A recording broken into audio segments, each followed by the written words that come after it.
আওয়ামী শাসনামলে টেলিযোগাযোগ খাতে নিভৃতে হাজার হাজার কোটি টাকা লুটপাট হয়েছে বলে জানিয়েছেন বিএনপির কেন্দ্রীয় আন্তর্জাতিক বিষয়ক কমিটির সদস্য ইঞ্জিনিয়ার ইশরাক হোসেন। এই খাতে শৃঙ্খলা ফেরাতে দুর্নীতির শ্বেতপত্র প্রকাশের দাবি জানিয়েছেন তিনি। বাংলাদেশ মুঠোফোন গ্রাহক অ্যাসোসিয়েশনের আয়োজনে রবিবার সকালে জাতীয় প্রেস ক্লাবে টেলিযোগাযোগ ও ইন্টারনেট সেবা খাতে সংস্কারের প্রয়োজনীয়তার শীর্ষক আলোচনায় তিনি এই দাবি জানান। ইঞ্জিনিয়ার ইশরাক হোসেন বলেন, বিগত সরকার কিছু নির্দিষ্ট ব্যক্তি ও প্রতিষ্ঠানকে সুবিধা দিতেই এই খাতে অনেক লাইসেন্স দিয়েছে।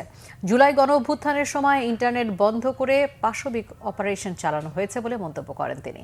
বলেন, বিএনপি ক্ষমতায় গেলে টেলিযোগাযোগ খাতে লেভেল প্লেয়িং ফিল্ড প্রতিষ্ঠা করা হবে।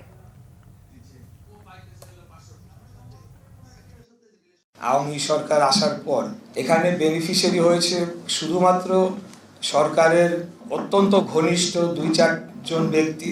এই টেলিকমিউনিকেশন সেক্টর নীরবে নিভৃতে এখানে ব্যাপক লুটপাট যজ্ঞ চালানো হয়েছে।